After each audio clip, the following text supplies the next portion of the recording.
दशकं 32 श्रीमत्स्यावतारम् पुराहयग्रीवमहासुरेण षष्ठान्तरान्दोद्यदकाण्डकल्पे निद्रोन्मुखब्रह्ममुखादृतेषु वेदेष्वदित्सः किल मत्स्यरूपं सत्यव्रतस्य द्रमिळादिभर्तुः नदीजले तत्पयतस्तदानीं कराञ्जलो सज्ज्वलिताकृतिस्त्वम् अदृश्यता कश्चन बालमीनः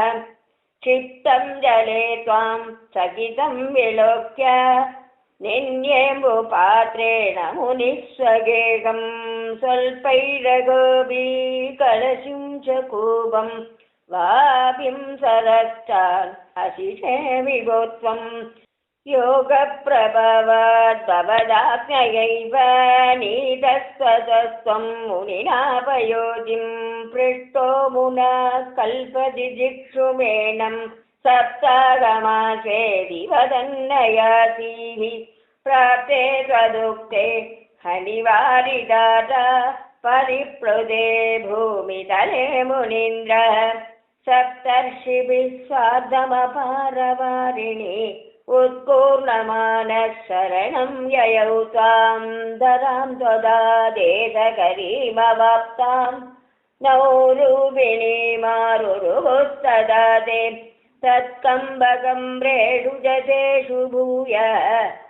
त्वमम्बुधेराविरभूमहीयान् दशाकृतिं योजनलक्षदीर्घां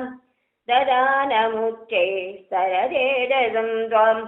निरीक्ष्य दुष्टा मुनयः स्वदुक्त्या त्वत्तुङ्गशृङ्गे तरणिं बबन्धुः आकृष्टनौगो मुनिमण्डलाय प्रदर्शयन् विश्वजगद्विभागान् संसूयमानो न्यवरेण तेन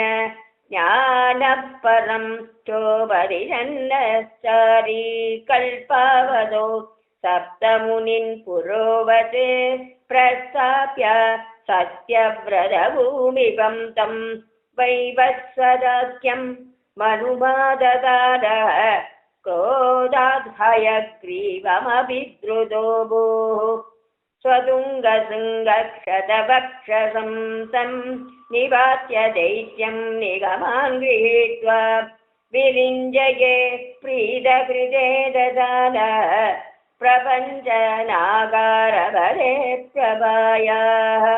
ॐ श्रीमत्स्यावताराय नमः।